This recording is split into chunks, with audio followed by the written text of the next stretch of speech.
Hello दोस्तों, स्वागत है आप सभी का। तो आज हम लगाने वाले हैं एसएससी जीडी का लाइव मॉक, जो कि इस वक्त टेक्स्ट बुक पर चल रहा है, final countdown mega live test 5 के नाम से। इससे पहले हम 2 लगा चुके हैं इसके फाइनल काउंटडाउन 1 और 2 का। अब 3 और 4 का या तो निकल गया या पता नहीं कब निकल गया, पता नहीं चला। तो अब 5 वाला लगाएंगे, ठीक है। इससे पहले लास्ट जो हमने लगाया था वो लगाया था एम्बिशन मेगा लाइव टेस्ट, ठीक है। तो उसका जो रिजल्ट है वो आ चुका है। अब इसके लिए अलग अलग वीडियो बनाना, बेफिजूल में टाइम खराब करना है ना। तो इसके नीचे, इसकी वीडियो के नीचे, इसका जो मॉक टेस्ट है उसकी वीडियो के नीचे कमेंट में मैंने पिन कर दिया है कि हमारा क्या इसका रिजल्ट रहा है और कौन से क्वेश्चंस हमारे गलत रहे हैं, ठीक है जी। चलिए तो शुरू करते हैं आज का ये final countdown mega live test 5। जैसा कि आप सभी लोग जानते हैं और जो लोग नहीं जानते मैं उनको बता देता हूं कि मैं आपके सामने लाइव टेस्ट को सॉल्व करता हूं। इससे आपको सीखने की ज़रूरत है एग्जाम ओरिएंटेड अप्रोच, किस तरीके से आप क्वेश्चंस को एग्जाम में सॉल्व करेंगे, ठीक है। किस तरीके से यूनिट डिजिट से हम आंसर निकालते हैं, कैसे हम ऑप्शन से क्वेश्चंस को सॉल्व करते हैं, ठीक है। तो वो सब चीज़ें आपको सीखने की ज़रूरत है। तो चलिए शुरू करते हैं। स्टार्ट हो चुका, नेक्स्ट।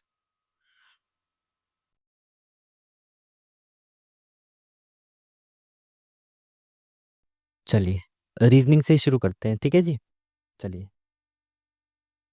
7 को 512 लिखा गया है, 512 क्यों लिखा जा सकता है भाई? ये 8 का क्यूब है, दिख रहा है ना। यानी कि 7 से एक ज़्यादा का क्यूब है। ये 16 का क्यूब है क्या? हाँ, ये 16 का क्यूब है। मतलब इसने क्या किया हुआ है, 7 के बाद जो संख्या है ना उसके अगली संख्या का क्यूब दिया हुआ है। तो ये यहाँ पे वो संख्या आएगी जिससे अगली संख्या का ये क्यूब है, 2744, ठीक है। तो भाई जैसे मेरे को पता है कि ये 14 का क्यूब है, आपने भी 20 तक क्यूब अगर याद कर रखे हैं तो बहुत अच्छी बात है। तो मेरे को तो पता है, बाकी अब ऑप्शन से चेक करके देखो, क्या पता एक दो एक ऑप्शन एलिमिनेट हो जाए। जैसे मैं देखता हूँ, अगर यहाँ पे 21 हुआ है तो ये 22 का क्यूब होना चाहिए। 22 का क्यूब हो सकता है क्या ये? एक बार आप ना यूनिट डिजिट से चेक करो। जैसे 22 का क्यूब होगा तो ये 22 × 22 × 22 होगा। तो यूनिट डिजिट क्या आना चाहिए इसका? 2 दूनी 4, 4 दूनी 8। इसके क्यूब का यूनिट डिजिट 8 आना चाहिए, लेकिन यहाँ पे तो 4 है। इट मीन्स कि ये तो ऑप्शन हो नहीं सकता, क्योंकि भाई 22 का क्यूब नहीं है ये। फिर मैंने देखा 8, तो 8 से अगली संख्या 9, 9 का क्यूब होना चाहिए। तो ये 9 का क्यूब के लिए 9 × 9 × 9, तो 9 × 9 = 81। एक आया, एक निम्मा 9। एंड में इसके 9 नहीं आ रहा, तो देखो 2 ऑप्शन एलिमिनेट हो गए। अब हो सकता है ये दोनों ना हो, बट देखते हैं। 17 से आगे 18, तो ये 18 का क्यूब हो सकता है क्या? तो मैंने देखा 18 × 18 × 18, तो क्या है? 8 × 8 = 64, 4 × 8 = 32। वेरी गुड, तीनों ऑप्शन एलिमिनेट हो गए, क्योंकि एंड में क्या है 2 और इसके एंड में क्या है 4। इट मीन्स कि ये भी आंसर नहीं हो सकता। फिर आया 13, 13 के बाद 14 है, तो 4 चौक 16, 6, 6 चौक 24, 4। देखो यहाँ पे 4 आ गया। इट मीन्स कि मैं ऑप्शन एलिमिनेशन से भी इसको कर सकता था अगर मेरे को क्यूब्स याद नहीं है तो। नेक्स्ट क्वेश्चन क्या बोल रहा है भाई? ये पी को क्या लिखा जाता है? 11, यानी पी होता है 16, तो 16 का अपोजिट 11। आर को क्या लिखा जाता है? 9, आर होता है 18, 18 का अपोजिट 9। अगर आपको अपोजिट निकालने नहीं आते तो मैं आपको पहले भी बता चुका हूँ, अपोजिट का मतलब होता है जिनको प्लस करने में 27 आए। तो 16 में क्या प्लस करूँ कि 27 आए? 16 में 11 प्लस करूंगा तो 27 आ जाएगा। मतलब 16 का अपोजिट हो गया 11। आर क्या है? 18, 18 में क्या प्लस करूँ कि 27 आए? 9। तो 18 और 9 27। इस तरीके से आप अपोजिट निकाल सकते हैं। बाकी इसने पी का अपोजिट दिया है 11, ठीक है। 18 का 9, ठीक है। ओ का क्या दिया है? 15 का 12, ठीक है। यानी सबका अपोजिट दिया है इसने। टी का 7, 20 का 7, ठीक है। 5 का 22 नहीं है, 5 का 5 है, अच्छा। आई का 9 है, ठीक है। एन का 14 है, एस का 19 है। मतलब शुरू के 4 का अपोजिट बाद के 4 का एज इट इज दे दिया इसने। एस का अपोजिट एस 19 है, तो 19 का अपोजिट 8। सब में 8 है, बिल्कुल है। उसके बाद देखो यहाँ पे सब में ऑप्शन में 24 है, तो अगली संख्या मेरे को चेक ही नहीं करनी। ई क्या होता है? ई होता है 5, 5 का अपोजिट होता है 22। तो 22 यहाँ है, यहाँ है, यहाँ 21 है, ये नहीं हो सकता। उसके बाद एन क्या होता है? 14, 14 का अपोजिट 13, 13 यहाँ पे है, यहाँ पे है, यहाँ पे भी है, सब में 13 है। उसके बाद शुरू के 4 का तो अपोजिट हो गया, अब बाकी एज इट इज आएंगे। ए का 1, आर का 18। 1 और 18 कहाँ पे? यहाँ पे भी है, यहाँ पे भी है, और यहाँ पे 1 और 19 है, ये नहीं हो सकता। 1 और 18 चाहिए ना। उसके बाद आई का 9, 9 दे रखा है। ओ का 15, 9 के बाद 15, ये रहा option number B is the correct answer. इस तरीके से इनको करना है। नेक्स्ट क्वेश्चन है भाई, क्या बोल रहा है ये, ए पे खत्म हो रहा है और शुरू किससे हो रहा है पता नहीं, एक बार काउंट कर लें। देखो यहाँ पे ए पे खत्म हो रहा, हो सकता है यहाँ से डिवाइड हो ये। बाकी एक बार काउंट करो, 1 2 3 4 5 6 7 8 9 10 11 12 13 14 15। 15 है तो इसको 5 5 की उसमें बांट देंगे पेयर में। तो ये 5 का पेयर है क्या, 1 2 3 4 5, बिल्कुल ये 5 का पेयर बन गया। इट मीन्स कि एंड में ए है, 1 2 3 4 5। तो यहाँ पे अगर मैं इसको एक पेयर बनाऊंगा तो शुरू में एम आना चाहिए, तो यहाँ पे एम आएगा और यहाँ पे भी एम आएगा शुरू में। तो एम पी जी यहाँ पे जी आएगा और यहाँ पे पी आएगा, M P G M P G M P G F A. तो भाई एंड के दो फिलर्स में एम पी आ रहा है और शुरू में एम, तो शुरू में एम आ रहा है, सब में आ रहा है। एंड के दो फिलर्स में एम पी आ रहा है, एम पी आ रहा है, एम पी देखो दो में है, इसमें इसमें है और इसमें है एम पी। अब इसमें डिफरेंस देखो क्या है, डिफरेंट चीज़ क्या है, एम एफ ए है, ए है। चौथे फिलर में या तो जी आएगा या फिर एफ आएगा। तो चौथे फिलर का है, 1 2 3, चौथा फिलर ये रहा जिसमें जी आएगा। तो option number B is the correct answer. इस तरीके से आप इन क्वेश्चंस को कर सकते हैं। क्या बोला इसने, ए के अपोजिट क्या आएगा। देखो भाई इसमें पहले कॉमन देखो क्या है, 3 कॉमन है। तो इसके क्लॉकवाइज चलो, 3 के क्लॉकवाइज जाएंगे 6 आएगा, इस 3 के क्लॉकवाइज जाएंगे 2 आएगा। तो ये 2 और ये 6 एक दूसरे के अपोजिट होंगे। फिर 6 के क्लॉकवाइज चलेंगे 4 आएगा, फिर 2 के क्लॉकवाइज चलेंगे 1 आएगा। इट मीन्स कि 1 और 4 एक दूसरे के अपोजिट होंगे। तो 1 के अपोजिट क्या आ जाएगा, 4 is the correct answer. Next question, इसमें क्या है भाई, सीरीज है 16 छिक्के 96 और इसमें ये आगे क्या है +5। हो सकता है क्या लॉजिक, बिल्कुल हो तो सकता है। इंटू 6 +5। अब या तो इंटू 6 होना चाहिए, यहाँ पे देखें क्या हो रहा है, इंटू 2 हो रहा है। तो शायद इसमें ये लगेगा कि इंटू 6 +5 इंटू 4 +3, इस तरह का हो सकता है कुछ, तभी तो इंटू 2 आ रहा है। बिल्कुल ठीक है। तो अगर इसमें इंटू 4 करेंगे तो कितना आएगा, 404 ऑप्शन में है। फिर इसमें +3 करेंगे तो 407 आएगा। क्रॉस वेरीफाई भी कर लिया, ऑप्शन नंबर ये है ना, हाँ 4। ठीक है।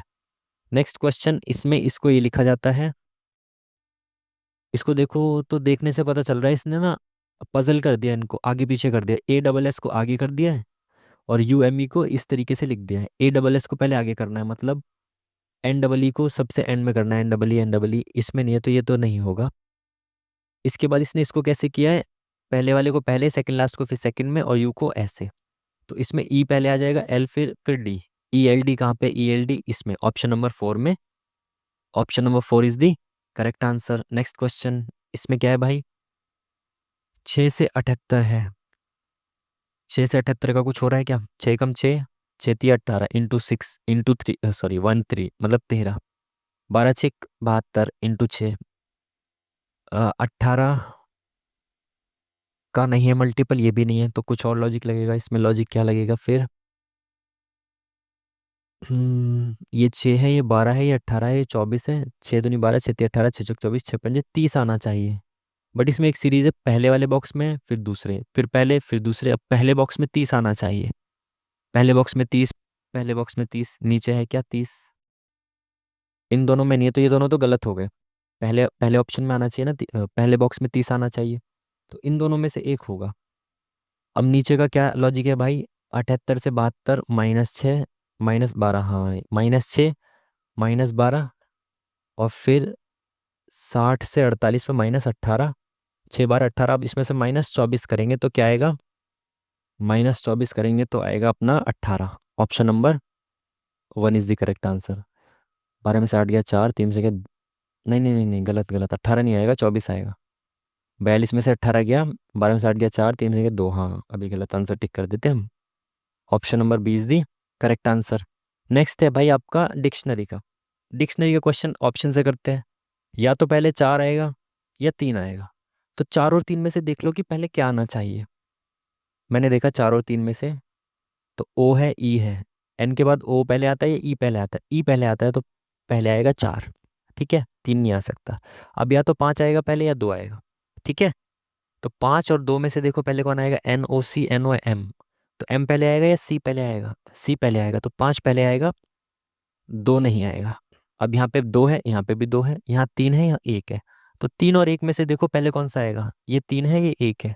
N O V N O M, तो एम पहले आता है तो 1 पहले आएगा। Option number C is the correct answer. है ना? क्या था? 3 और 1, 3 और 1, NOM NOV। ठीक है, एक पहले आएगा, option number C is the correct answer. Next question की तरफ बढ़ेंगे आगे। मिरर इमेज में मैंने बताया आपको ऑप्शन से करो। ऑप्शन में चेक करो कहाँ पे डिफरेंट है चीज़। यहाँ पे सी, यहाँ पे सी, ये सब में सी, ये काट दो। फिर आई आई आई, सब में आई। फिर टी टी टी टी, सब में टी।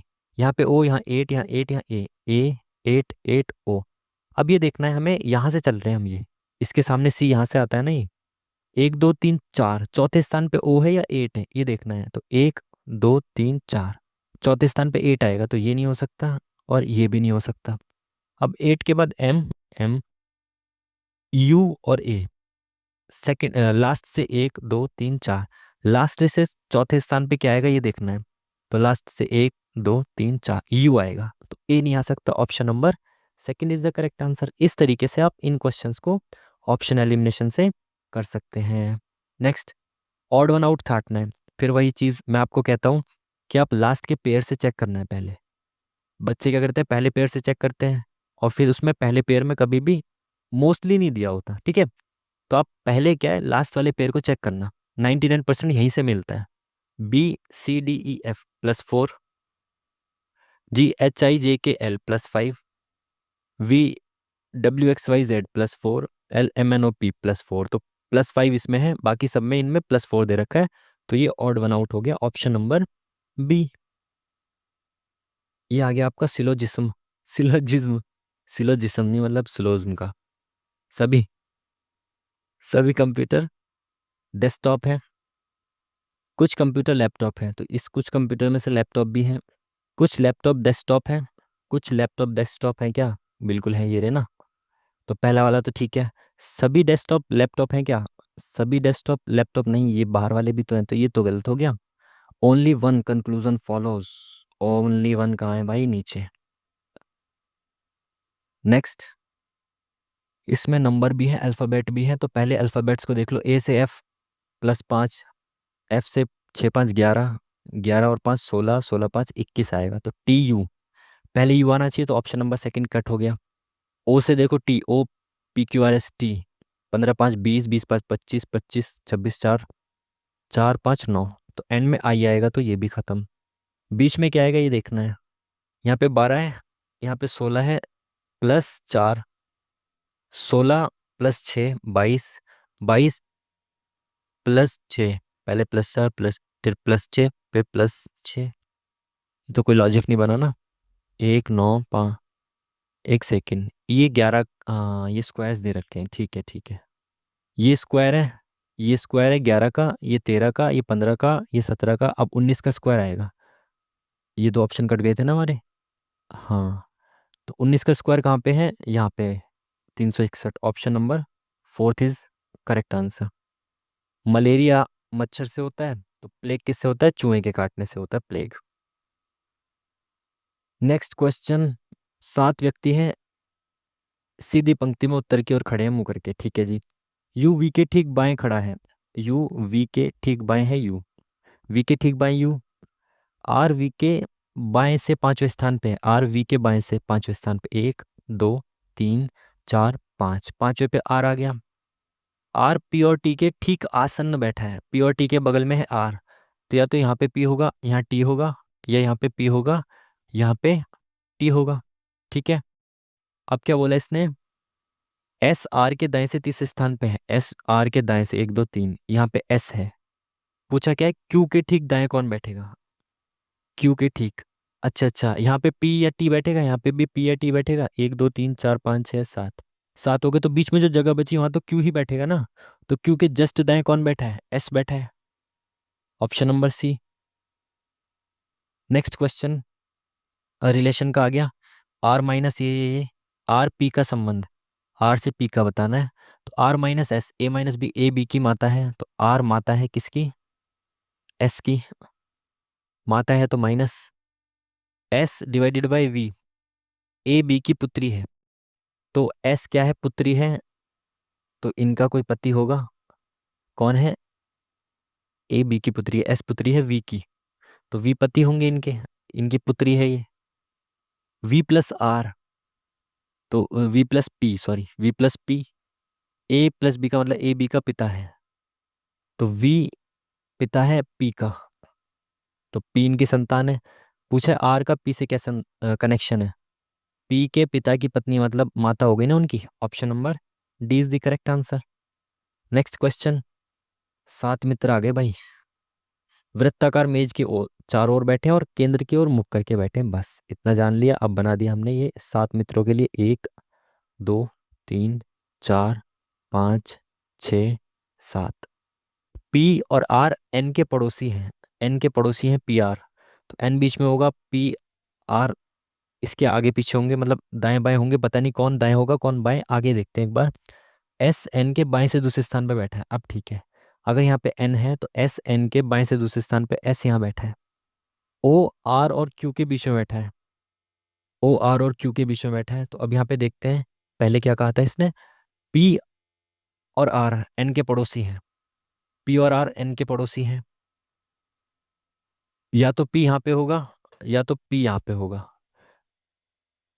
या तो आर यहाँ होगा या आर यहाँ होगा। ऐसे तो चलेगा, अगर पी यहाँ है तो आर यहाँ होगा, अगर पी यहाँ पे है तो आर यहाँ होगा। इसने बोला क्या है आगे, ओ आर और क्यू के बीच में बैठा है। अगर आर यहाँ पे है, अगर मान लो यहाँ पे आर है, तो आर और क्यू के बीच में कौन बैठा है, ओ बैठा है। तो आर अगर यहाँ पे है तो यहाँ तो पी होगा, यहाँ पे क्यू होगा, और यहाँ क्यू होगा तो यहाँ पे ओ बैठना चाहिए, मतलब यहाँ पे आर नहीं बैठा है ना। यहाँ पी बैठा और यहाँ पे आर बैठा है। इस हिसाब से आर और क्यू के बीच में ओ बैठ जाएगा, तो आर यहाँ है तो क्यू यहाँ हो गया और ओ यहाँ हो गया। ठीक है, आर यहाँ पे, क्यू यहाँ पे और ओ यहाँ पे। क्योंकि अगर आर यहाँ बैठा होता क्यू यहाँ बैठ जाता, और बीच में ओ होना चाहिए, बट बीच में तो एस है, तो आर यहाँ नहीं बैठेगा, आर बैठेगा इधर।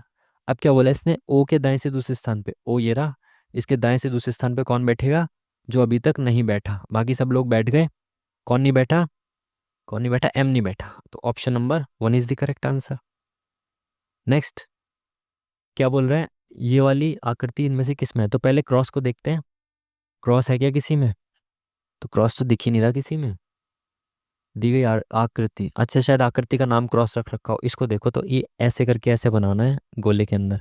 ऐसे नहीं बन रहा, ऐसे नहीं बन रहा, इसमें बन रहा है, इसमें भी नहीं बन रहा। तो ये तो ऑप्शन नंबर थ्री हो गया करेक्ट आंसर। देखने से ही पता चल गया। दो साइन को इंटरचेंज करना है जी। तो पहले ना डिवाइड को रख के देखो कि जहाँ पे डिवाइड आएगा वो कंप्लीटली डिविजिबल है या नहीं। तो प्लस की जगह डिवाइड आएगा, तो ये 6 × 9 = 54 हो जाएगा। कंप्लीटली डिवाइड होगा तो इसमें रख के देखना पड़ेगा। तो 135 डिवाइड की जगह प्लस रखा, 15 इंटू 54 से 6 को डिवाइड करेंगे, 54 को 6 से डिवाइड करेंगे तो 9 आ जाएगा यहाँ पे।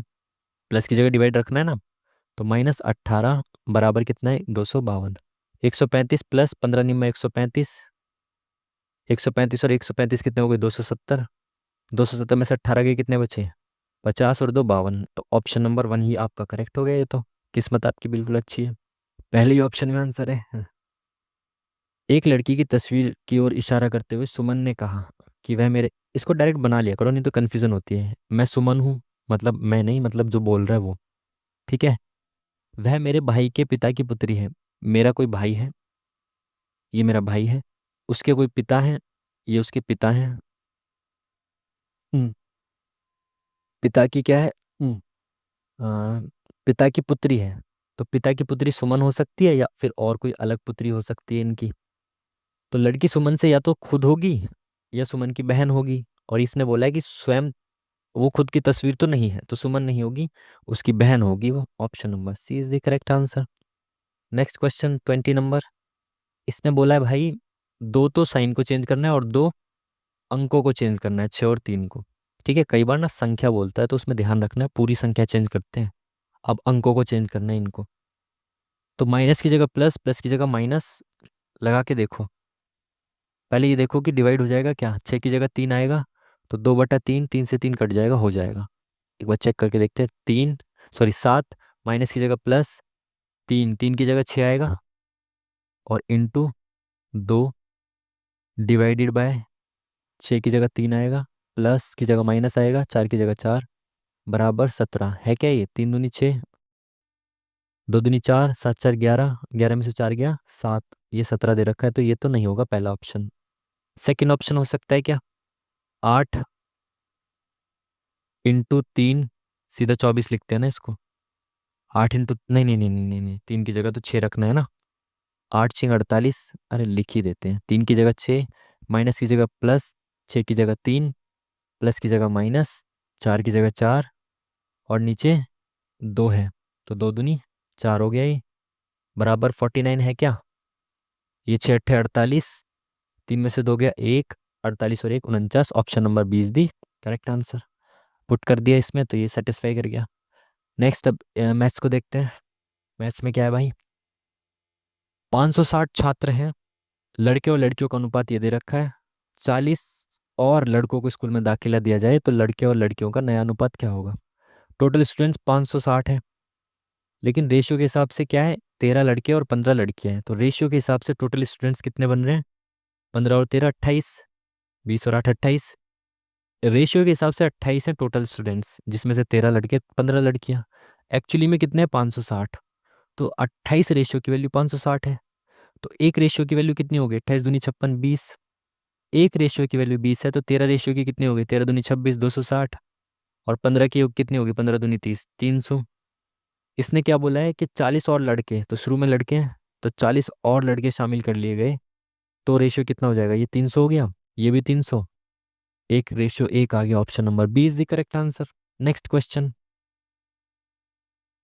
क्या बोल रहा है, 20 10 और 15 की क्रमिक छूट किसके बराबर है? मतलब 3 डिस्काउंट है, सक्सेसिव निकालना है आपको। देखो बेसिक तरीका होता है, इनका सक्सेसिव निकाला पहले 20 और 10 का, जो आया फिर उसका और इसका सक्सेसिव निकाला। बट एक तरीका मैंने आपको बताया अभी ना, ये नंबर्स बहुत ईजी है, 20 10 15 इनका सक्सेसिव आप आराम से निकाल दोगे। बट कई बार क्या होता है ना, कैलकुलेशन होती है बहुत ज़्यादा, कहेगा 47 67 इसके सक्सेसिव निकलवाएगा। तो आपके एक तरीका आपको याद रखना है, मैंने आपको बताया था, बहुत ध्यान से समझना है इसको। अप्रोक्स मेथड है ये। 20 और 10 30, पहले टोटल करके लिख लो कितना है, 45 है टोटल। अब इस इन तीनों का एवरेज निकालो, तो इनका सम कितना है? 45। तो 45 को 3 से डिवाइड करेंगे तो 15 आ गया इनका एवरेज। इनका एवरेज निकालने के बाद इस 45 में से 45 का इतना प्रतिशत माइनस करना है। आप समझे? पहले इनका सम लिख लिया, उसके बाद इनका एवरेज जो आएगा ना, 15 एवरेज आया, तो 45 में से माइनस करना है 45 का 15%। तो 45 का 15% कैसे निकालोगे आप? 10% हो गया 4.5, और 5% मतलब 10% का आधा, तो इसका आधा कितना हो जाएगा? लगभग 2.25। तो ये कितना हो गया? 6.7। तो इसमें से आपको 6.7 माइनस करना है। अगर आपको नहीं समझ में आया ना, दोबारा दोबारा से वीडियो को पीछे करके देखेंगे और समझेंगे इसको, मेथड को। तो इसमें से इसको माइनस करेंगे, कितना आएगा? 7 माइनस कर दो 38 और 0.3, तो 38.3 अप्रोक्सीमेटली ये है ऑप्शन नंबर 1। बाकी आप सक्सेसिव लगा के भी कर सकते हो, डायरेक्टली मैं आपको कर देता हूँ। पहले इनका सक्सेसिव निकालना है। सक्सेसिव क्या होता है? x + y minus x into y upon में 100, ये होता है सक्सेसिव। तो 20 और 10 का कितना हो जाएगा? 30, माइनस 20 और 10 200, 200/100 मतलब 2, तो इनका सक्सेसिव आ गया 28। अब 28 और 15 का सक्सेसिव निकालना है, तो 28 और 15 को जोड़ेंगे तो कितना आएगा? 20 30 40 और 3 43, minus x into y upon 100 करेंगे तो 28 और 15 को मल्टीप्लाई करो, 15 8 120 12, 15 दूनी 30 और 2 30 और 2 32 और 10 42, अपॉन में 100 करेंगे तो ये 4.2 हो जाएगा। तो 42 में से 43 में से 4.2 जाएंगे, कितना बचेगा? 38.5 गया, तो 38.8। Option number 1 is the correct answer. दोनों में से किसी तरीके से कर सकते हो आप। नेक्स्ट क्वेश्चन, दो मिश्र धातु ए और बी में क्रमशः इतने और इतने अनुपात में तांबा और जस्ता है। 3:1 के अनुपात में तांबा और जस्ता युक्त 44 किलो मिश्र धातु प्राप्त करने के लिए ए और बी की कितने किलोग्राम मात्रा को पिघलाया जाना चाहिए? दो मिश्र धातु ए और बी में इस रेशियो में तांबा और जस्ता है, ठीक है। इस रेशियो में तांबा और जस्ता युक्त 44 किलो की धातु है मिश्र, तो ए और बी की कितनी किलोग्राम मात्रा को पिघलाया जाना चाहिए? ये कहना चाह रहा है कि भाई ए में तांबा और जस्ता इतना है और बी में इतना है, इनमें से दोनों में से कुछ कुछ भाग पिघलाएंगे, उसे मिला के बनाएंगे 44 किलो का मिश्रण, जिसमें 3 तांबा होगा और 1 जस्ता होगा, ठीक है। अब देखो इसमें से मान लो ये 9 है, 9 यूनिट है। अगर मैं इसमें से 9 की जगह 90 मान लो इसको, अगर ये 90 में से मैं आधा लूंगा ना, 45 किलो लूंगा, तो वो 7 का भी आधा, 70 का भी आधा आएगा, और 20 का भी आधा आएगा, 10 ऐसे आएगा, इसी रेशियो में आएगा वो। ठीक है, तो इसने कहा कि पहले में से कितना लूं और दूसरे में से कितना लूं। तो आप ना इन सवालों में क्या करोगे, बेसिक मेथड तो ये है कि एक्स और वाई मान लेते हैं, तो 7x अपॉन में टोटल कितना है 9, ऐसे करके करते हैं, बहुत लेंदी जाता है। अपना मेथड क्या है भाई, मैं सीधा क्या करता हूँ कि इनको बराबर बना दो पहले। ये 7:2 है तो टोटल कितना है 9, ये 5:3 है तो टोटल कितना है 8, तो इसमें इंटू 9 कर दो और इसमें इंटू 8 कर दो, तो ये कितना हो जाएगा, 8×7 = 56 और 8×2 = 16। पहला वाला रेशियो, पहले वाला ये हो गया, और दूसरा वाला क्या हो गया, 9×5 = 45 और 9×3 = 27। अब दोनों मिश्रण बराबर हो गए। अब मेरे को चाहिए इनमें से 44 किलो, 44 किलो का मिश्रण है नहीं, तो 44 किलो का मतलब 3 की वैल्यू 33 है और 1 की वैल्यू 11 है, 4 की वैल्यू 44 है, 3 की 33 हो गई, 1 की 11 हो गई। 33 किलो इसमें क्या है, तांबा। 11 किलो इसमें क्या है, जस्ता। ठीक है, तो अब ना ऑप्शन से पुट करके देखो, सीधा तरीका यही है, सबसे इजी। मैं कहता हूँ कि अगर मैं इसको देख रहा हूँ, मैं टोटल कितना है ये, टोटल ये कितना हो गया, 60, 70, 72, ये भी 72 किलो और ये भी 72 किलो। अब इस 72 में से अगर मैं 24 किलो ले लेता हूँ, पहले वाले मिश्रण में से अगर मैं 24 किलो ले लेता हूँ, तो मैं कितना हिस्सा ले रहा हूँ 72 का, 24×3 = 72, 1/3 ले रहा हूँ। तो इसमें से भी 1/3 आ जाएगा और इसमें से भी 1/3 आ जाएगा। 56 का 1/3 कर सकता हूँ क्या मैं, नहीं, इसका भी नहीं 1/3 कर सकता, तो इस वाले ऑप्शन में तो ना तो आंसर होगा मेरे हिसाब से, और ना ही इसको पुट करने की जरूरत है। अब 30 को देखो, 30 72 का कौन सा हिस्सा है, 6×5 = 30, 6 × 6 = 6×2 = 12, 5/12वां हिस्सा। तो 56 में से जब मैं लूंगा ना, 30 किलो जब मैंने लिया, तो 56 का भी 5/12वां हिस्सा आएगा और 16 का भी, तो 56 का 5/12वां निकालो, 12 से ये कट ही नहीं रहा पूरा, तो ये भी नहीं होगा मेरे हिसाब से, दूसरा ऑप्शन भी नहीं होगा। तीसरा पुट करेंगे 28/72, तो 28 डायरेक्टली 72 का तो मल्टीपल है नहीं मेरे हिसाब से, ये भी नहीं होना चाहिए। आगे देखते हैं 36, 36 72 का कौन सा हिस्सा है, आधा हिस्सा है। तो जब मैं इस 72 किलो मिश्रण में से 36 ले लूंगा, 36 किलो, तो आधा मैं ले रहा हूँ, तो आधा ही तांबा आएगा, आधा ही जस्ता आएगा, तो मैंने आधा लिया तो 28 आ गया 56 का, और 16 में से आधा लिया तो 8 आ गया। ठीक है जी। और दूसरे मिश्रण में से मैंने कितना लिया, 8 किलो, तो भाई ये 72 था, तो 72 में से कितना लिया मैंने, 8 किलो, तो कौन सा हिस्सा लिया, 8 × 8, 8 नहीं 72, 9वां हिस्सा लिया मैंने इसमें से, तो इसका 9वां हिस्सा कितना हो जाएगा तांबे का, इनमें से भी भाई 9वां हिस्सा ही आएगा ना। जब टोटल मैंने 9वां हिस्सा लिया, तो इन दोनों का भी 9वां हिस्सा आएगा, तो ये कितना आएगा, 5, 9×5 = 45, 9×3 = 27, इसको 9 से भाग देंगे, 27 आएगा, 3, 3 आएगा। तो भाई टोटल मेरे पास ये आ गया, दोनों मिश्रण से ये कितना हो गया, 33, और ये हो गया 11। वैल्यू सेटिस्फाई कर गई पूरी। इट मीन्स कि ये वाला जो कॉम्बिनेशन है वो लेंगे हम। ठीक है, अगर आपको समझ में नहीं आया ना, तो आप दोबारा से वीडियो को पीछे करके समझेंगे दोबारा से। ठीक है जी, वही है, वरना तो लेंदी हो जाता है बहुत बेसिक से। ए अकेले किसी परियोजना को 10 दिन में कर सकता है, बी अकेले 20 दिन में कर सकता है, सी अकेले 30 दिन में कर सकता है। पूछा गया मिलकर परियोजना से 1100 रुपये कमाते हैं। भाई देखो, इनको जो पैसे मिलते हैं ना, वो इनकी एफिशिएंसी के रेशियो में मिलते हैं, तो पहले इनकी एफिशिएंसी निकाल लेते हैं। तो 30 दूनी 60, 60 हो जाएगा इसका एलसीएम, तो 30 दूनी 60, 20 तिया 60, 10 छिक्के 60, तो ये आ गई इनकी एफिशिएंसी, 6, 3 और 2। तो इनको पैसा मिलेगा 6:3:2 में। इनकी एफिशिएंसी के रेशियो में ही इनको पैसा मिलता है जो ये कमाते हैं। भाई पहले को 6 मिल रहा है, दूसरे को 3 और तीसरे को 2, तो कुल मिला के इनको पैसा कितना मिल रहा है, 6, 3 और 2, 11। कुल मिला के तो 11 रुपये मिल रहे हैं इनको, लेकिन एक्चुअली में मिल रहे हैं 1100। तो 11 की वैल्यू 1100 है, तो एक की वैल्यू 100 हो गई। तो भाई 6 की वैल्यू कितनी हो गई, 600। इसको 600 मिल रहे हैं, इसको 300 मिल रहे हैं, इसको 200 मिल रहे हैं। पूछा क्या है, ए और सी की कुल आय, बी की आय से कितनी अधिक है। तो ए को 600 और सी को 200, तो ए और सी को कुल मिल रहे हैं 800। पूछा बी से कितनी अधिक है, तो बी को मिल रहे हैं 300, तो 300 से कितना अधिक है, ये 500। तो option number D is the correct answer. Next question, ये क्या पूछ लिया भाई, ए का इतना इतना इतना, ये बताना है। देखो पहले परसेंटेज से तो परसेंटेज काट दो, उसके बाद ए का मतलब इंटू। अब इसको इंटू करो, कितना आएगा, 18 एकम 18, 18 एकम 18 और एक 19, 198 200/11, ठीक है जी, बराबर बी का 45, 11×5 = 55, 11×4 = 44 और 5 49, ये आ गया 500, यहाँ 49 आएगा ना, और इसमें 5 जोड़ देंगे, कितना आ जाएगा 500/11। 11 से 11 कैंसिल, 2 0 से 2 0 कैंसिल, एक के सामने क्या है 5, तो एक, ए की वैल्यू 5 हो गई, और बी के सामने क्या है 2, तो बी की वैल्यू 2 हो गई। ए की वैल्यू कितनी है 5, तो ये कितना आ गया 5 दूनी 10, प्लस बी की वैल्यू 2 है, तो 6 दूनी 12, बी की वैल्यू यहाँ रख दी, ए की वैल्यू यहाँ रख दी, और ए की वैल्यू कितनी थी 5, तो 17×5 = 85। ऊपर कितना हो गया 10 और 12, 22/85, option number 1 is the correct answer. Next question. अरे लग जा भाई, इसमें क्या बताना है भाई, वर्गमूल बताना है। इट मीन्स कि इनका ये बताना है अंडर रूट। तो पहले दशमलव हटाएंगे, तो इसमें 4 के बाद दशमलव है, ऊपर 3 के बाद, तो नीचे 3 0 आएंगी, ऊपर 4 0 आएगी, तो ऊपर 4 0 आएंगी ना, नीचे 3 0, तो नीचे की 3 0 से 3 0 कट जाएंगे, ऊपर 1 0 बचेगी। दशमलव हटा रहा हूँ मैं, ठीक है, 2 के बाद पॉइंट, 3 के बाद पॉइंट, तो नीचे 1 0 एक्स्ट्रा आ जाएगी, इस 10 से ये 10 कट गया, खत्म।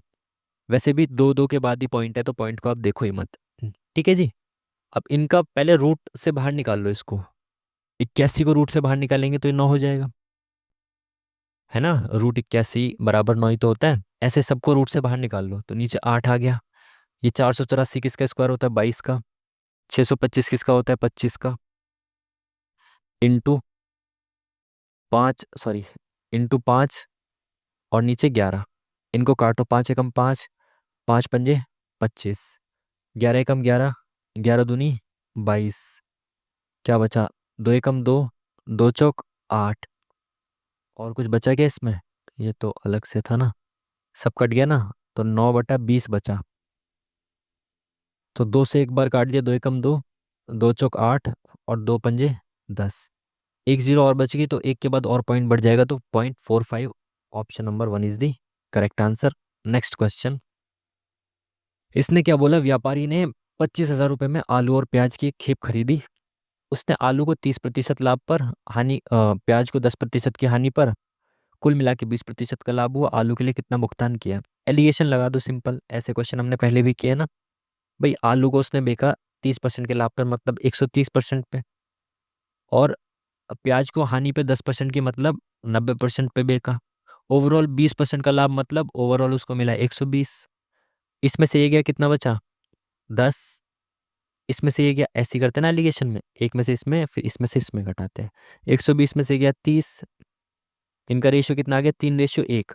ये जो रेशियो आता है ना, ये ऊपर वालों की वैल्यू का आता है, कि हमने आलू के लिए कितने पैसे दिए थे और प्याज के लिए कितने पैसे दिए थे। ओवरऑल हमने पैसे दिए थे भाई 25,000, ठीक है। अब प्याज के लिए दिए हमने 3, सॉरी आलू के लिए हमने दिए 3, प्याज के लिए हमने दिया 1, तो ओवरऑल हम दे रहे हैं 4 रुपये, और 4 में से 3 की हम प्याज ले रहे हैं, तो भाई 4 की वैल्यू ये दे रखी है। एक्चुअली में तो हम 3 और 1 4 रुपये पे कर रहे हैं, मतलब यहाँ पे रेशियो में 4 रुपये पे कर रहे हैं, एक्चुअली में हम 25,000 रुपये पे कर रहे हैं। तो एक रेशियो की वैल्यू निकालने के लिए 4 से डिवाइड किया, और 3 रेशियो की वैल्यू निकालनी है हमें, आलू की कीमत तो निकालनी है, आलू के लिए कितना भुगतान किया ये तो निकालना है। या तो ऐसे कर दो, या 25,000 का 3/4 निकाल दो सीधा। तो इसको इससे विभाजित करेंगे, क्या आएगा, 4 × 6 = 24, 2 इधर गया, 4 दूनी 8, 4 पंजे 20, 0, 6 × 3 = 18, 25 × 3 = 75, 1875 के बाद 1 0, option number B is the correct answer. Next question. एक मोटर बोट जिसकी स्थिर जल में गति इतनी है, मतलब एक्स दे रखी है इतनी, बोट की चाल, ठीक है, धारा के प्रतिकूल 24 किलोमीटर जाना है, धारा के अनुकूल समान दूरी तय करने की तुलना में 30 मिनट अधिक लेती है। यदि जल में नाव की गति 2 किलोमीटर प्रति घंटा वृद्धि कर दी जाए, तो उसे 39 किलोमीटर, धारा के प्रति अनुकूल 39, प्रतिकूल इतने में कितना समय लगेगा।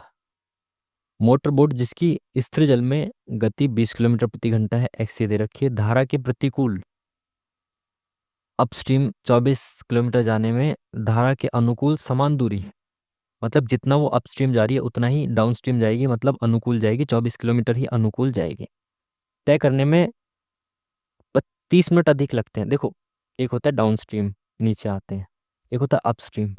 जब नीचे आते हैं ना, तो धारा के साथ आते हैं तो जल्दी आते हैं, ऊपर जाते हैं तो टाइम ज़्यादा लगता है। तो भाई 30 मिनट अधिक कब लगते हैं? जब, पहली बात तो हमें ये क्या बोला है इसने, एक बार हम जाते हैं डाउन स्ट्रीम, एक बार हम जाते हैं अपस्ट्रीम, और एक बार जाते हैं डाउन स्ट्रीम। अपस्ट्रीम में ज़्यादा समय लगता है ना, डाउन स्ट्रीम में कम लगता है। तो इसमें से इसको घटाएंगे तो ये कितना दे रखा है, 30 मिनट दे रखा है ना। अपस्ट्रीम में जितना उसे समय लगता है, वो डाउन स्ट्रीम से 30 मिनट ज़्यादा लगता है, इसने ये बोला है। ठीक है जी। तो हम क्या करेंगे, पहले ये निकालेंगे कि अपस्ट्रीम में कितना समय लगता है उसको। तो अपस्ट्रीम होती है स्पीड, तो समय क्या होता है, डिस्टेंस अपॉन में स्पीड। तो डिस्टेंस कितना ट्रेवल कर रहे हैं वो 24, अपॉन में स्पीड कितनी है। जब वो अपस्ट्रीम जा रहे हैं तो एक्स तो ये दे रखा है, और धारा की गति हमने वाई मान ली। तो एक्स 20 है, और अपस्ट्रीम में क्या होता है, माइनस होता है ना। अपस्ट्रीम में क्या होता है भाई, माइनस होता है, तो माइनस वाई। और दूसरी चीज़ है डाउन स्ट्रीम, तो दोनों में प्लस होता है, यही तो होता है। बराबर, अब ये क्या है, इसमें ज़्यादा समय लगता है, इसमें कम। कितना ज़्यादा समय लगता है, इसमें से इसको घटाएंगे तो कितना समय लगता है ज़्यादा, आधा घंटा, 30 मिनट। ठीक है जी। आधा घंटा इसलिए लिखा है क्योंकि स्पीड हमने सारी किलोमीटर प्रति घंटा में ली है। अब इसमें ना वैल्यू पुट कर करके देखते हैं। ऑप्शन में तो कुछ और दे रखा है क्योंकि कुछ और पूछा है। इसमें ना वैल्यू पुट कर करके देखते हैं, 1 2 3 4 ऐसे वाई की। बट सीधा तरीका एक है कि किसी एक को जीरो बना दो, किसी एक को एक बना दो आप।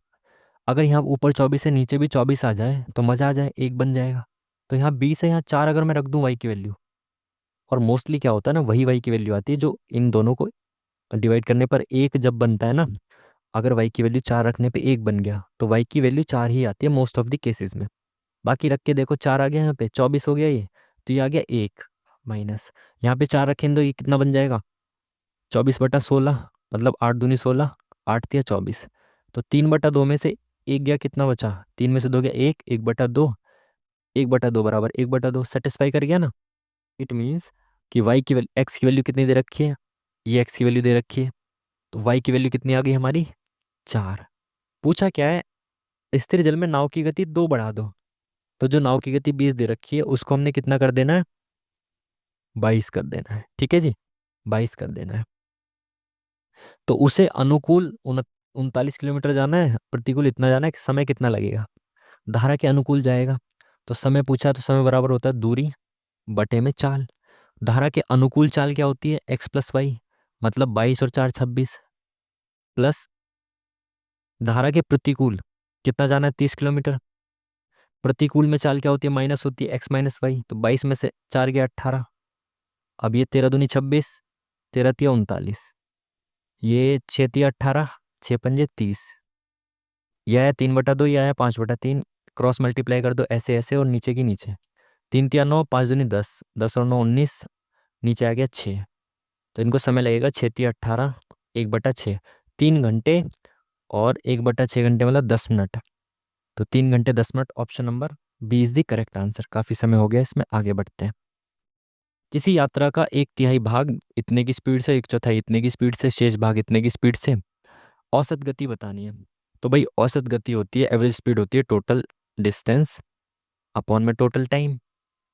तो भाई टोटल डिस्टेंस आप एक ना मान लो, एज्यूम कर लो, जो टोटल डिस्टेंस ऐसा एज्यूम करो जो 22 से भी कटे, 33 से भी कटे, और 55 से भी, मतलब इन तीनों का एलसीएम ले लो आप। 11 तो इनमें कॉमन है ही है, 11, इसमें क्या बचा 2, 11 तिया 33, इसमें बचा 3, 11 पंजे 55, ये आ गया इनका एलसीएम। अब इसमें और कुछ भी बोला है क्या? अब इस बात को भी ध्यान रखो कि हमें ना कैलकुलेशन में पॉइंट वगैरह से बचना है। तो इसने कहा एक तिहाई लेना है हमें, तो 3 हमारे पास ऑलरेडी है, क्या नंबर में 3 हैगा, ठीक है जी। फिर ये कह रहा है एक चौथाई भी लेना है। मैं आपको काम आसान करना सिखा रहा हूँ, किस तरीके से आप पॉइंट्स में और फ्रैक्शंस में जाने से बचेंगे। इसने कहा एक चौथाई भी लेना है मुझे, तो एक चौथाई के लिए 4 है क्या, इसमें 2 तो है, 2 नहीं है, तो इनटू मैंने 2 भी कर दिया। समझ पाए? मैंने एलसीएम लिया, एलसीएम ये आया। मैं कुछ भी मान सकता हूँ ना अपनी मर्जी से, एज्यूम कर लो कोई भी स्पीड, सॉरी डिस्टेंस, ठीक है। फिर इसने कहा कि एक तिहाई भी लेना है मेरे को, एक चौथाई भी लेना है, ताकि फ्रैक्शन में ना आए वैल्यू और पॉइंट में ना आए, इसलिए मैंने कहा कि 3 तो इसमें ऑलरेडी है, कट जाएगा, 4 इसमें नहीं है, तो 2 था, 2 से और मल्टीप्लाई कर दिया। तो अब मैं इस वाली डिस्टेंस को एज्यूम कर रहा हूँ। तो ये कितना हो गया, 5 तिया 15, 15 चौका 60, 11 छिका 66, 660 हो गया हमारा डिस्टेंस। इसका एक तिहाई, अब देखो ये कटता चला जाएगा आराम से, एक तिहाई डिस्टेंस कितना हो गया, 3 दूनी 6, 220, 220 किलोमीटर में 22 की स्पीड से जा रहा हूँ, तो कितना समय लग रहा है? 10 घंटे। टोटल समय निकालना है ना मुझे, कितना लगेगा? एक चौथाई। तो इसका एक चौथाई कितना हो जाएगा? चार एकम चार, चार छिक 24, चार पंजे 20, कट गया ना। एक चौथाई भाग में जा रहा हूँ 33 की स्पीड से। तो कितना आ गया समय? तीन पंजे 15, तीन पंजे 15, 5 घंटे। 5 घंटे लग गए। उसके बाद शेष भाग, 220 किलोमीटर में चल चुका इस स्पीड से, 165 इसी स्पीड से चल चुका, 660 था मेरा टोटल डिस्टेंस। तो मैंने टोटल कितना चल लिया? 200, 360 और 20, 80, 85, 385 किलोमीटर में चल चुका हूँ। तो शेष कितना बचा इसमें से? 400, 500, 600, 260 और 15, 275। शेष अब बची दूरी 275। इसको मैं किस स्पीड से चल रहा हूँ? 55 की स्पीड से। तो 5 पंजे 25, 5 पंजे 25, ये आ गया आपका 5। तो कुल मिला के मुझे समय कितना लगा? 10, 5, 15, 5, 20। मेरा टोटल डिस्टेंस कितना आया था? 660। 660 मेरा डिस्टेंस आया था भाई। इसको हटा देते हैं। टाइम कितना लगा देख लेते हैं, 5, 10, 20। टोटल डिस्टेंस मेरा कितना आया था? 660। और टाइम मुझे लगाया टोटल 20 घंटे। तो एवरेज स्पीड कितनी हो गई? 2 3 6, 2 3 6। Option number B is the correct answer. नहीं समझ में आया तो पीछे करके आप चेक कर सकते हैं। और हो सकता है हम सिली मिस्टेक्स कर जाएं कई बार, तो बाद में इसमें देख लेंगे कि हमने क्या मिस्टेक कर दी है। एक आधी गलती से हो सकती है सिली मिस्टेक बस। शीतल और दिव्या की वर्तमान उम्रों का अनुपात इतना है। वर्तमान एज का ये है, 8 साल बाद ये हो जाता है। तो वर्तमान क्या पूछा है इसने? इसको हटा दो, मार कर चला दिया बेफिजूल में। दिव्या की वर्तमान उम्र क्या है? वर्तमान उम्रों का जो अनुपात है ये दे रखा है। ये किसकी है? शीतल की, और ये दिव्या की। तो दिव्या की वर्तमान उम्र जो है वो 5 का मल्टीपल होगी। अरे वाह, ऐसे क्वेश्चंस होने चाहिए।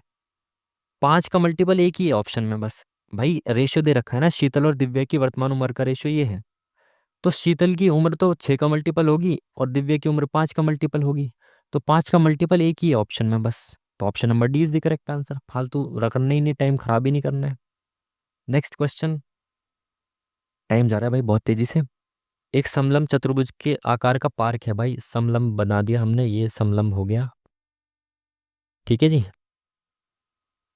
पार्क की समांतर भुजाओं में छोटी भुजा का आकार बताना है, इसका आकार बताना है। यदि इसका क्षेत्रफल इतना है, ठीक है, लंबवत ऊंचाई ये कितनी है इसकी? 12। समांतर भुजाओं में से एक दूसरी से 50% अधिक है। तो कुछ भी मान लो इसको, अगर मैं, छोटी तो ये वाली है, अगर मैं, क्या बोला है इसने? एक दूसरी से 50% अधिक है। तो अगर मैं इसको एक मानूंगा तो ये 1.5 हो जाएगी। इसको 2 मानता हूँ। अगर ये 2x है तो इसका 50% एक हो गया, तो ये इससे एक ज़्यादा मतलब 3x हो गई। ठीक है। इनका एरिया दे रखा है 450। एरिया होता है समलंब का 1/2 गुणा समांतर भुजाओं का योग, मतलब 2x + 3x। इनका योग, जो आमने सामने की भुजाएं उनका योग इंटू में h। ये ऊंचाई 12 जो दे रखी है, ये कितना आ गया? 1/2 गुणा में 3 और 2 5x, और गुणा में h कितनी दे रखी है? 12। बराबर कितना दे रखा है क्षेत्रफल? 450। तो ये 2 एकम 2, 2 छिक 12, 6 पंजे 30, 30x हो गया यहाँ पे। अब ये x यहाँ बचेगा, 30 इधर चला जाएगा डिवाइड में। तो ये 3 एकम 3, 3 पंजे 15। x की वैल्यू 15 आ गई। पूछा क्या? छोटी भुजा की लंबाई। तो छोटी भुजा कितनी मानी हमने? 2x। x की वैल्यू 15, 2x की 30। Option number 1 is the correct answer. Next question. चक्रवृद्धि ब्याज और साधारण ब्याज के बीच का अंतर 100 रुपये है। निश्चित धनराशि पर, निश्चित राशि पर 2 वर्ष के लिए ब्याज की दर इतनी है। देखो, 2 वर्ष के लिए CI और SI का अंतर होता है आपका R² / 100%। ठीक है, ये उनका डिफरेंस होता है। भाई रेट कितनी है? 5। तो 5 का स्क्वायर 25, अपॉन में 100%। ये आएगा उसका डिफरेंस। तो ये कितना आ गया? 0.25%। मतलब जो डिफरेंस होगा वो कुल राशि का इतना प्रतिशत आएगा। ठीक है, इस रेट से CI और SI का डिफरेंस इतना प्रतिशत आएगा। हमें पता नहीं क्या है वैल्यू, राशि तो पूछिए। राशि का 0.25% आएगा इनका डिफरेंस। डिफरेंस दे रखा है, तो 0.25% की वैल्यू दे रखी है 100। ठीक है, तो ये हटाएंगे नीचे आएगा 100%, हटाएंगे तो भी नीचे 100 आएगा। ये इधर चला गया इंटू 100, ये एक और 100 इधर आ गया, और नीचे आ गया 25। तो 25 चौका 100, और 4 के बाद आ गई 4 0, तो ऑप्शन नंबर 1। ठीक है, 0.25% की वैल्यू दे रखी है 100, 100% की वैल्यू आ गई आपकी ये 40,000। Next question. इसमें क्या है भाई, देखो ये वाला जो साइन होता है ना, इसका मतलब होता है बोर्ड मास को भूल जाओ, सबसे पहले इसको सॉल्व करो आप। ठीक है, तो 6 और 3 9, वरना तो क्या करते, 8 और 3 11 होता, फिर इसको घटाते, प्लस प्लस को प्लस करते। इसने बोला पहले इसको करो, तो 6 और 3 9, 8 में से 9 गया -1, 4 माइनस माइनस 1 बराबर 5 हो गया, 7 में से 5 गया 2, 20 में से 2 गया 18। Option number D is the correct answer. Next question. 70 kilo, 70 रुपये प्रति किलो के चावल के बैग में दो अलग अलग प्रकार के मिश्रण हैं। प्रथम प्रकार का चावल मात्रा में 8 किलो है और 60 रुपये प्रति किलोग्राम है। दूसरे प्रकार का चावल 4 किलो है, उसका मूल्य बताना है दूसरे प्रकार के चावल का। मतलब ये कह रहा है कि ओवरऑल तो 70 रुपये प्रति किलो चावल है और दो अलग अलग वेराइटीज़ हैं। इसमें 8 किलो चावल जो है वो 60 रुपये के रेट का है, एलिगेशन लगा देंगे। और 4 किलो चावल जो है वो पता नहीं किस रेट का है। ओवरऑल रेट क्या है 70। आपको पता है यहाँ पे जो रेशियो आता है ना नीचे, वो रेशियो वो आता है जो ऊपर वाला रेशियो होता है, 4 दूनी 8, 4 एकम 4, तो नीचे रेशियो आएगा 2 और 1 का। ठीक है जी। अब मैं जब एलिगेशन लगाता हूँ तो इसमें से इसको घटाऊंगा, तो बड़ी इसमें से छोटी घटाऊंगा ना, 70 में से 60 घटाऊंगा 10 आएगा, तो एक के बाद 0 बढ़ा दी, तो यहाँ भी 0 बढ़ा दो। तो यहाँ पे क्या है कि उसमें से मैं 70 घटाऊं और 20 आ जाए, तो यहाँ पे 90 आएगा ना। तो दूसरे वाले प्रकार के जो चावल थे उसका रेट था 90। ऑप्शन नंबर डी, एलिगेशन लगा के जल्दी से आगे भाग जाओ। एफ अकेले किसी काम को 24 दिन में कर सकता है, जी अकेले किसी काम को 32 दिन में कर सकता है। एफ और जी एक साथ कार्य करना शुरू करते हैं, जी पूरा होने से 8 दिन पहले कार्य छोड़ देता है। पहले इनका निकाल लो एफिशिएंसी, 32 दूनी 64 तिया 96, 33 तिया 96 और 24 चौका 96, तो एफ की एफिशिएंसी इतनी है और जी की इतनी है। अब देखो टोटल काम था जो इतने दिनों में पूरा हुआ, उसने कहा जी पूरा होने से 8 दिन पहले काम छोड़ देता है। तो 8 दिन पहले, ये जो एंड के 8 दिन थे, जी जा चुका था और एफ कर रहा था खाली काम। तो एफ 8 दिन अकेला काम करता है एंड में। एफ की एफिशिएंसी क्या है 4, तो कुल मिला के एंड के 8 दिनों में एफिशिएंसी 4 के हिसाब से वो 32 काम करता है एंड के 8 दिनों में। और शुरू में तो वो एफ और जी मिलके काम कर रहे थे, बचा काम कितना, टोटल तो 96 काम था, एंड के दिनों में एफ ने किया 32, तो इसमें से इसको घटाएंगे कितना आएगा 64। तो इन्होंने मिलके किया तो 64 काम, अकेले एफ ने किया 32 काम। तो 64 काम कितने दिनों में करते हैं ये, 4 और 3 7 की एफिशिएंसी से डिवाइडेड बाय 7, इतने दिनों में करते हैं 64 काम को। फ्रैक्शन में आ रहा है ना, हाँ। तो भाई इतने दिनों में ये दोनों मिलके काम करते हैं और एफ पूरा करने के लिए इसको एंड में कितने दिन लेता है 8 दिन, 8 दिन वो अकेला करता है, तो इतने दिन लगेंगे टोटल। तो 64 8 सत्ते 56, नीचे 7 आएगा, सब में 7 है इसमें नहीं है, तो 56 6 5 11 और 1 12, 120/7। ठीक है, इन्होंने इतने दिन में किया और एंड में एफ इतने दिनों तक लगा रहा, पूरा काम जो है वो इतने दिनों में होगा। Option number D is the correct answer. Next question. 80,000 रुपये में व्यवसाय प्रारंभ किया, कुछ माह बाद राहुल उसके साथ इतने रुपए के साथ जुड़ गया, लाभ का विभाजन इस रेशियो में हुआ। राहुल कितने माह बाद आकाश के साथ जुड़ता है। सेम क्वेश्चन पहले भी आया था, जो लाभ बढ़ता है वो उनके इन्वेस्टमेंट के रेशियो के बराबर बढ़ता है। जिस रेशियो में वो इन्वेस्टमेंट करते हैं उसी रेशियो में लाभ मिलता है। तो भाई आकाश ने 80,000 रुपये लगाए, प्रारंभ किया, बाद में राहुल जुड़ा, तो आकाश ने तो पूरे 12 महीने तक इतने रुपए लगा दिए।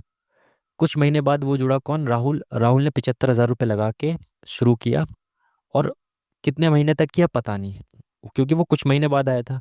तो उनको लाभ मिला 8 और 5 के रेशियो में, तो इस रेशियो में इन्होंने इन्वेस्टमेंट किया, इसी रेशियो में इनको प्रॉफिट मिलेगा। तो इसको काटो, 3 0 से 3 0 खत्म, ये एक्स इधर चला जाएगा और ये 5 इधर आ जाएगा ऊपर, इंटू में 5, ये 8 नीचे आ जाएगा। ठीक है, तो काटो भाई काटो इसको, 5 एकम 5, 5 एकम 5, 5 पंजे 25, ये 15 आ गया। 8 से काट दो, 8 एकम 8, 8 एकम 8, ये 10 आ गया।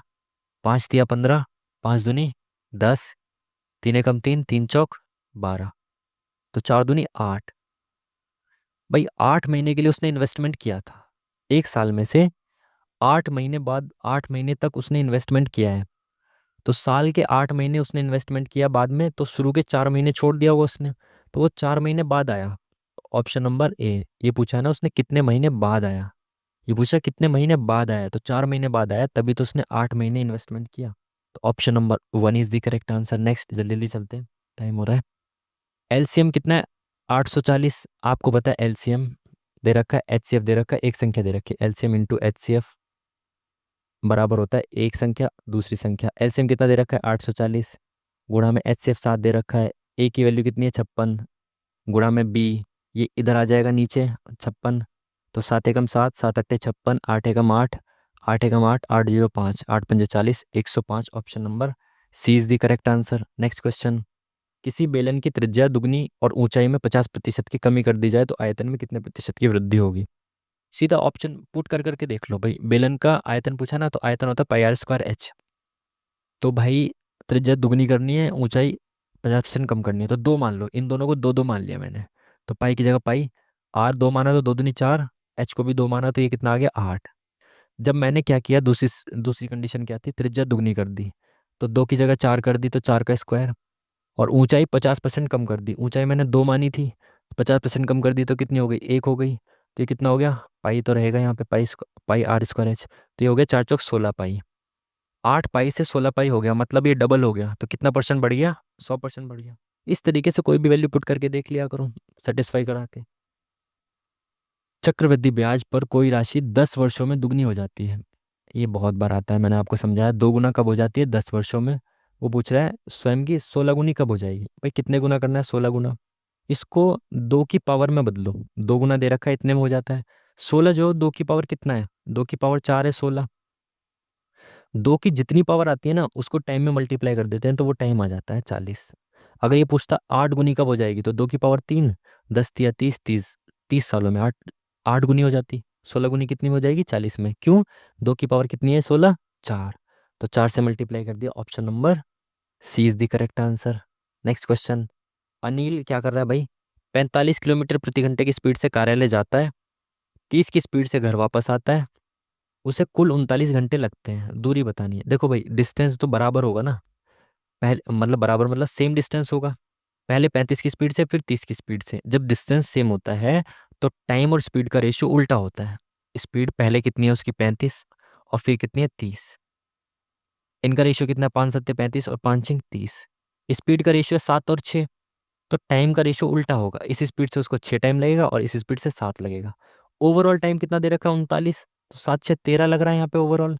इस 13 की वैल्यू दे रखी है 39, तो एक रेशियो की वैल्यू कितनी आ गई? 3। अगर एक रेशियो की वैल्यू 3 आ गई, तो यहाँ पे उसको 18 घंटे लगते हैं और यहाँ पे 21 घंटे लगते हैं। इस स्पीड से वो 18 घंटे में पहुंचता है और इस स्पीड से वो 21 घंटे में पहुंचता है। तो क्या पूछा? दूरी। दूरी होती है स्पीड इंटू टाइम। तो यहाँ देखो, ये कितनी स्पीड थी? 30 की स्पीड थी, 21 घंटे में पहुंच रहा है, तो 21 या 63। Option number C is the correct answer. 630 होगा उनका डिस्टेंस। चलिए वो देख लेते हैं पहले जीके को। संभारिक डैश वाले परमाणु होते हैं। संभारिक वो होते हैं भाई जिनका द्रव्यमान समान होता है और परमाणु क्रमांक अलग अलग होता है। ग्लोबल वार्मिंग किसके कारण होता है? ग्लोबल वार्मिंग होता है भाई आपका ग्रीन हाउस गैसेस की वजह से। रेल बजट के आम बजट में विलय के बाद संसद में रेल बजट कौन प्रस्तुत करता है? रेल बजट पहले अलग से करने लग गए थे ना 2017 से, अब वापस से आम बजट में हो गया। तो आम बजट में तो वित्त मंत्री करती है ना उसको, पहले रेल मंत्री करते थे अलग से रेल का बजट। किस स्थान पर आप जल विद्युत उत्पन्न करने के लिए बांध बना सकते हैं? सेम क्वेश्चन पिछली बार भी आया था। ऊंचे क्षेत्रों में बना सकते हैं, क्षेत्रों में। है। बिंबावती देवी किस भारतीय नृत्य शैली की प्रतिपादक है? बिंबावती जी हैं आपकी, आपकी नहीं मतलब मणिपुरी की है, आई थिंक सो। भारतीय दर्शन के डैश संप्रदाय हैं? कितने हैं भाई? 6 संप्रदाय हैं। ये तो आपने पढ़ रखा होगा। भारत की जनगणना के अनुसार डैश जनसंख्या का अनुपात 0.2% कम हो गया। भाई किस किस जनसंख्या में कमी आई थी? सिख की जनसंख्या में कमी आई थी। 2011 के सेंसस के क्वेश्चंस चार्ट लो भाई, बिल्कुल बुरी तरीके से, जितने भी पीवाई क्यू हैं जैसे मैंने चार्ट रखा, बाकी मतलब रट रखा है, सॉरी। जो जो जैसे ऑप्शंस देखो, हिंदू और मुस्लिम में तो जनसंख्या कम हो ही नहीं सकती, क्योंकि इनमें तो कंपटीशन है बढ़ाने का। तो भाई ये मजाक है, खैर। तो इन दोनों में तो नहीं होगी कि कम हो जाए। तो इन दोनों में से एक होगा, वैसे सिख है इसका आंसर, है ना, क्योंकि ऑलरेडी पीवाईक्यू में आया हुआ है, देख लेना। लोकसभा चुनाव के परिणाम के बाद कैबिनेट गठन में जनजातीय कार्य मंत्री किसे बनाया गया है? जनजातीय कार्य मंत्री है मुंडा साहब। विकल्पों में से डैश सिंचाई की विधि है। सिंचाई की विधि क्या है भाई? नहरों से तो सिंचाई होती है। कौन सा त्योहार अगस्त सितंबर में मनाया जाता है? अगस्त सितंबर में फसल के मौसम का जश्न मनाता है। मकर संक्रांति और लोहड़ी तो अभी गई है, ये तो शायद जनवरी में मनाई जाती है। बैसाखी बैसाख में, मतलब अप्रैल में, तो ओणम ही होगा शायद। गैस कर रहे हैं, बाकी देखते हैं। किस राज्य में थाईपुसम? भाई थाईपुसम तो हमें नहीं पता, मुझे याद नहीं है बिल्कुल भी। वो आंध्र प्रदेश लगा देते हैं तुक्का, है ना, देखते हैं क्या होता है। शुंग वंश की स्थापना पुष्यमित्र शुंग ने की। स्वर्णिम चतुर्भुज, स्वर्णिम चतुर्भुज भाई, गोल्डन क्वाड्रिलेटरल, क्वाड्रिलेटरल कहाँ पे है भाई? दिल्ली और मुंबई, चेन्नई, कोलकाता, यही सही है। श्वेत क्रांति का उद्गम किस राज्य में हुआ? गुजरात में। Amul Anand milk union limited, Verghese Kurien, आपको याद होगा। 25 से 28 तक क्या है भाई? धार्मिक स्वतंत्रता का अधिकार। 2024 में भारत के 78वें गणतंत्र दिवस की थीम क्या थी? 24 में क्या थी थीम भाई? विकसित भारत, 2047 तक विकसित भारत का लक्ष्य। वृक्षारोपण कृषि, वृक्षारोपण कृषि, प्लांटेशन फार्मिंग, ये होती है भाई, वृक्षारोपण कृषि होती है जिसमें मतलब एक ही प्रकार के वृक्ष उगाए जाते हैं। कमर्शलाइजेशन, मतलब एक तरीके से वाणिज्य की दृष्टि से कमर्शलाइजेशन किया जाता है, और एक ही प्रकार के वृक्ष उगाए जाते हैं लाभ के लिए, ठीक है। तो शायद इसमें फसल चक्र, एक ही फसल उगाई जाती है, यही होता है वृक्षारोपण। 1950 को, 26 जनवरी 1950 को राजेंद्र प्रसाद ने एक स्टेडियम में राष्ट्रीय ध्वज फहराया, जिसे पहले डैश स्टेडियम के नाम से जाना जाता है। ये किसी अंग्रेजी उसके नाम पे था, ये मैंने पढ़ा हुआ है ऑलरेडी। इन चारों में से यही लग रहा है, अंग्रेजी नाम शायद इरविनी था, जहाँ तक मुझे याद है। कौन सा देश 2023 एशियाई गेम्स होंगे भाई 2030 के कतर में? दोहा, कतर के दोहा में। किस लेखक को साहित्य संगठन द्वारा दिया जाने वाला सर्वोच्च साहित्य सम्मान साहित्य अकादमी फेलोशिप से सम्मानित किया गया है? अरे वाह, इसकी स्टोरी, ये शायद मैं हिंदू, एक दिन क्या हुआ है, हिंदू में ऐसे ही हाथ में ले रखा था, तो यही वाली न्यूज़ मैंने पढ़ी। उसके जस्ट एक हफ्ते बाद यही क्वेश्चन मेरे सामने एग्जाम में आ गया, और उसके बाद ये तीसरी चौथी बार देख रहा हूँ सेम ही क्वेश्चन। जहाँ तक अगर ये वही वाला सेम क्वेश्चन है, साहित्य अकादमी फेलोशिप, ये शायद उस मंथ में मेरा बर्थडे भी था, शायद मई की बात है। तो ये रस्किन बॉन्ड थे शायद, अगर वही क्वेश्चन है तो। नेक्स्ट चलते हैं हिंदी पे, बहुत टाइम कम बचा है। 30 मार खान बनना मतलब अपने आप को शूरवीर समझना। अरे भाई टिक हो जा, क्या कर रहा है, टाइम खराब कर रहा है। अभ्युदय पाठशाला जा रहा है, क्या करना है? सामान्य भविष्यकाल, पाठशाला जाएगा। नेक्स्ट, इस मामले में आपको वकील से डैश लेना चाहिए, वकील से परामर्श लेना चाहिए। इंसानियत, इंसानियत क्या होगा भाई? भाववाचक संज्ञा, जैसे इयत वियत ता, ये सब जो होते हैं ना, भाववाचक संज्ञा में आते हैं। कौन सा सर्वनाम का अशुद्ध प्रयोग? मैंने उसका बहुत ध्यान रखा, उसने किसी को नहीं बताया। कल मुझे जयपुर जाना है। नेक्स्ट क्वेश्चन, हमने एक सभा का संगठन किया, त्रुटि बतानी है। सभा का संगठन किया हमने, तो शायद संगठन ना होता हो सभा का, मुझे पता नहीं है, बाकी लगा के आगे बढ़ते हैं। कौन सा कर्मवाच्य नहीं है? मोहन के द्वारा, जिसमें के द्वारा किया जाता है वो कर्मवाच्य होता है। के द्वारा फल तोड़ा गया, पूनम ने अपने बारे में बताया, पुस्तक पढ़ी जाती है, उसके द्वारा गाना गाया गया। ये भी के द्वारा, ये भी के द्वारा, पूनम ने अपने बारे में बताया, शायद पूनम के द्वारा बताया गया अपने बारे में, तो पुस्तक अपने आप पढ़ी जा रही है, शायद ये नहीं होगा। आई, मतलब मुझे या कंफर्म नहीं हूँ, मैं श्योर नहीं हूँ 100%। वह यावत जीवन बनारस में रहे, तो क्या बताना है भाई? यावत जीवन को कैसे लिखेंगे? यावत जीवन, जीवन बराबर होता है यावत जीवन। जो लोग डैश का ख्याल नहीं रखते उनकी निंदा की जाती है। जो लोग रात का जो रात का ख्याल नहीं, मतलब जो लोग समय का ख्याल नहीं रखते, निंदा की जाती है। कौन सा विकल्प भाववाचक संज्ञा का उदाहरण नहीं है? भाववाचक अभी आया था ना, भाववाचक यही होता है, अच्छाई, बीमारी, मिठास, विशेषता टाइप की बता रहा है। सभा जो है शायद ये नहीं, मतलब सभा नहीं होती। क्या आप घर भी जाएंगे? क्या आप घर भी जाएंगे रेखांकित पद है, क्या है? आप मतलब सर्वनाम है ये। रोगी को सेब काट कर खिलाओ, क्या बताना है भाई?